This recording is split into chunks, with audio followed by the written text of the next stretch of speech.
You have to be very sober minded when you discipline. Hey, I love you and I'm doing this for you. Whether you understand it or not, you're going to listen. Understand what I'm saying? You can set a firm boundary. You can set a firm tone. You can remove privileges. You can teach people through conversation. You can neglect even. Hey, I'm not going to allow, I'm gonna starve the flesh.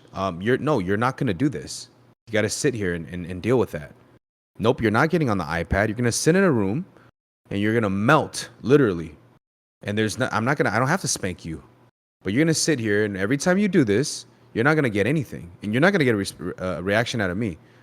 And you remove everything in their room and you really place them in timeout where it's just empty. You let them scream and kick and do whatever they want, but you let them stay in there, right? It's little things like this that you can teach them. There's a truth to this, however, that a lot of people don't want to hear. 9 times out of 10, the reason why we don't want to discipline our kids is because we, number one, love our flesh more than we love our children. And what I mean by that is, in order for you to discipline your kids the correct way, you have to lose and die to yourself during that moment. So let's say you worked 5 hours. Let's say you worked 9 hours, a 9 to 5, 10 hours, let's say. You don't have time to come home and deal with your children. Of course you don't. Duh. And it's tiring. So what do? You let them slide.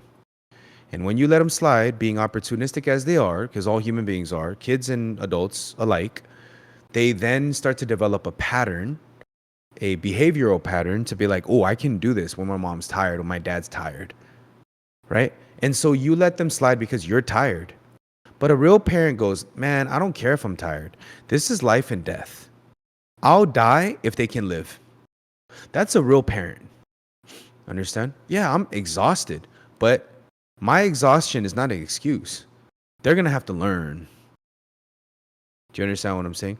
A lot of you guys, I was speaking to that lawyer, the lawyer, America's divorce lawyer. He was on our podcast yesterday. We had amazing conversations.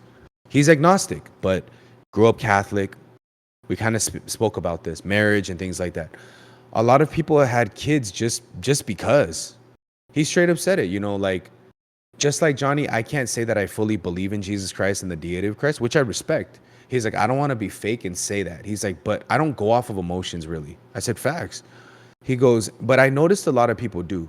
Honey, I love you. Let's just have kids, right? Or whether it's that or you have a trauma response and you felt like this is what I do. And because of that, you can't then pick and choose now for children being grown up in a traumatic environment to then all of a sudden not act traumatized, right? Like these are true facts that we maybe don't want to hear, but it's the truth, right? And so once we recognize that, then we will become the best parents, because what happens then is we don't care anymore about ourselves. We don't care about our peace anymore. Our job is to solely take care of them. I'm not saying just providing a nice house for them. That's given. You're supposed to do those things. You're supposed to give them a house. You're supposed to provide for them. They didn't ask to be born. You bore them, right? Your job is to provide for them. But not only in a way to fatten up their bellies and like make them grow and be safe. That's all part of it. The number one thing you have to do as a parent is to die to yourself and to live for them. Understand? And so a lot of us are not like that. Respectfully, we are like that to a certain extent. And that's why I say we're all failed parents, because every parent has a limit. Can you really die for your kids? You think so. But then how come when it comes to disciplining and training them, we don't learn correctly? We think actually we're doing okay. That's the one thing, right? Is we have to realize that. So sparing the rod is not, just not hitting them. Amen. Right? A simple way to teach your children is this. Will this teach my child wisdom, or will it just teach them to avoid me? That's the question you have to ask yourself when you make the decision. Is this what I'm doing right now going to teach them wisdom? Is it going to help them? Or am I just teaching them to avoid me? In this way, you protect not only your heart, but their heart. And that's biblical, right? Proverbs tells us to protect our hearts.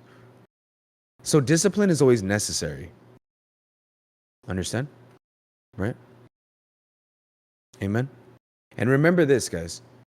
Your children are going to learn about God, right? In what way? In what way? By how you treat them.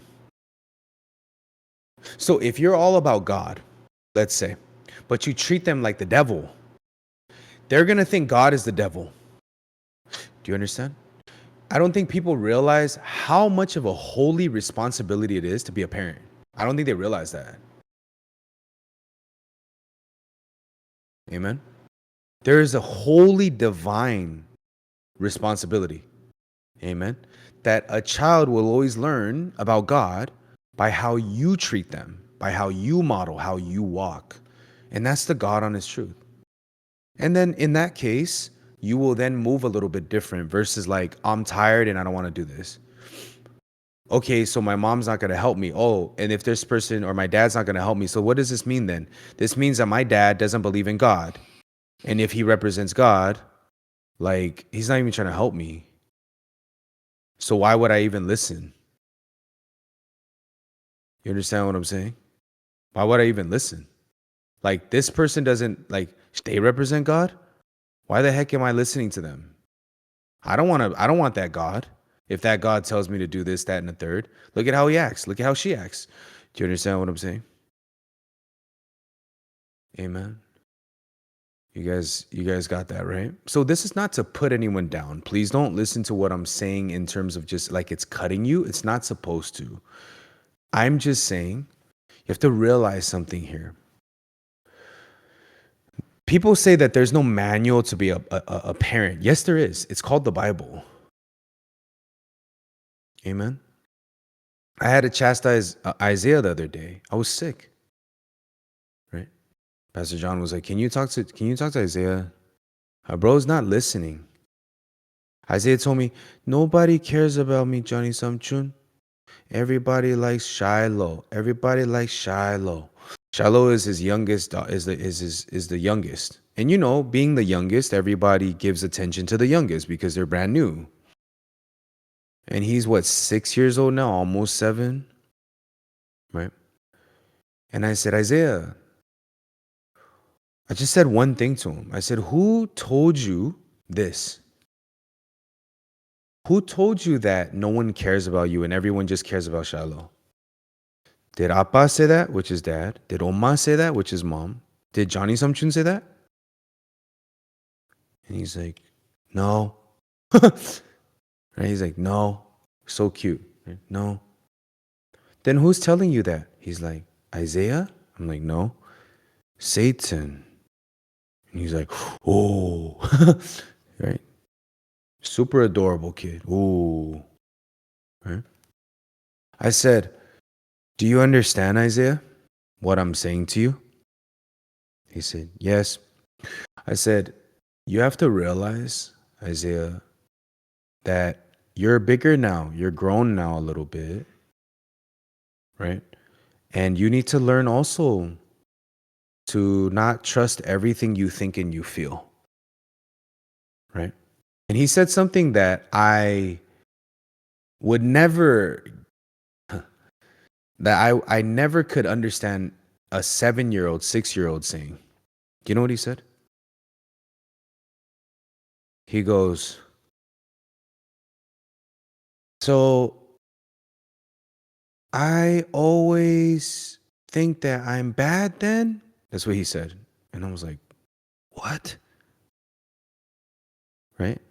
Basically, what he was saying was, should I always think that I'm bad then? That's what he was saying. Right? And I said, no. And I had to run him through it again. Who told you that? He's like, oh, he got it, Satan. Right? I was like, you see, Isaiah, you trust everything your mind tells you. And you're 7, And so he's like, he understood right away. He's like, oh, okay, I understand. He straight up said, like, yeah, I okay. Right?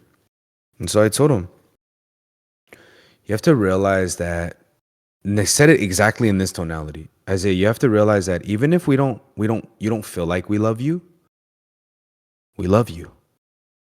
Do you understand? And he's like, yes. I was like, so if I take away your food, if I don't give you anything, does that mean I don't love you? And he's like, no. I was like, don't I still love you? He's like, yes. I said, that's how you have to believe all the time. Okay. And then he's like, okay. It's like very simple. Do you understand, guys?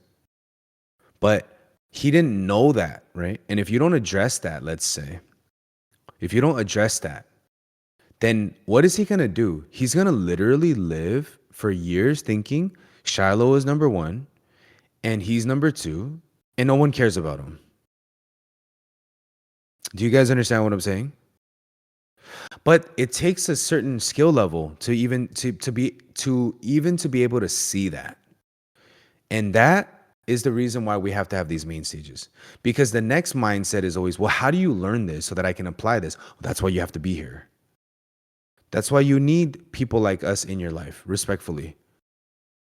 Amen. I've helped a lot of people raise their kids, like in a lot of ways, right?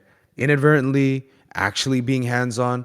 That's really like the beautiful dynamic of being around somebody who can actually see the heart of your kids. Understand what I'm saying, brothers and sisters? Right? Honestly, a blessing, right? Right, Danny? Right? Even with his son, I remember we were sitting there and he was just knocking things over. Right, Danny's son. And I this is the first time I met his kids. This little kid, so cute, man. So cute. He's like a mini Danny. He looks just like him. He's always like, we take him to eat. I'm obviously paying for all the food. And he boom knocks over water. Right? And then Danny had told him like 3 times, stop moving the water around. Stop moving the water around. Right then and there, right? I just chastised this kid right in front of his dad. And immediately he looks at Danny. Like, save me. I was like, I should have asked him. I was like, how come when dad tells you after 3 times, right, to not do that, right? And then look what happened. You still did it. Do you understand now why dad told you not to? And he was straight up like, no.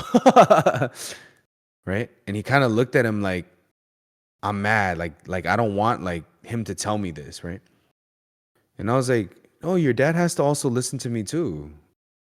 And he kind of was just like, dang. And he saw that, shoot, Danny respects Johnny. And so that's when the kid broke his heart. Right? He's like, oh, shoot, he's like, you listen. He's like, you need to listen to him.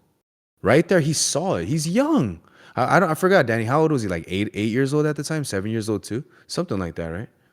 8 years old, right? An 8-year-old can understand. Now imagine if Danny, right, our mod Daniel, was like, hey, bro, it's cool, man. I did. Right there, he would lose all respect, not only for me, but for Daniel too. If he was like, it's cool, let me just clean this up for him. Right? And what did I do, Danny? Honestly, I told him to clean it up too, right? Because Danny was moving to try to clean it up for him too. But then he's like, nah, you clean it up too. Right? So in this way, those little things, right? Plant seeds, even though like they're that young and that happened one time, he's going to remember, dang, that one time, like that one tatted up Asian guy told me to do this. Like, of course he didn't like me. Of course his son didn't like me at that time. But as they get older, right? They're going to remember that type of stuff. I remember this type of stuff. I remember my 6th grade teacher telling me, hey, if you complain about everything, you're never going to get anywhere in life. I remember Miss Soto in the 6th grade, Hispanic teacher, super chill, but always gave me like the cold hard facts. And I remember getting in prison, right? I was 16, 17. And I remember thinking about my 6th grade teacher, like, dang, this is what she meant. When she said, if I don't learn to mind somebody, right, I'm going to mind somebody that I don't want to mind. She said that. And I remember her saying that to me. I remember her also telling me like, hey, Johnny, I really love you. And I'm like, you don't love me? You don't even know me. Ew. Because I'm a kid, right? You're in the 6th grade. You're like, cooties. Love, what the hell? Ew, right? Because you're dumb little kid. Dumb little snotty nosed kid was who I was. But I remember her saying that to me. And I remember thinking about her. Until this day, I'm thankful for her. Even though I was in the 6th grade, she told me, like, I could feel her heart towards me. You understand what I'm saying? Those are lasting, not only gems, but seeds. And I'm sure you guys have that one school teacher or that one person, that, basketball coach, that cheer coach, whoever it is, you have that one person, right? It stays with you. In the same way, that's what we're supposed to do. You understand, brothers and sisters? Right? We are supposed to create those types of memories and those types of seeds for the children. A lot of you guys are single parents, single dads, single moms. You guys have, dual parent households, single parent household, right? Mixed parent households. You have them. Baby mamas, baby dads. I get it. But the one thing I'm noticing is a lot of us don't know actually how to raise our kids. And this is for anybody who doesn't even have kids. In the same way, right? We can also help raise other people's kids. Amen. Right? Yes, solely through the Bible, I would say, but also watching other people who were God led also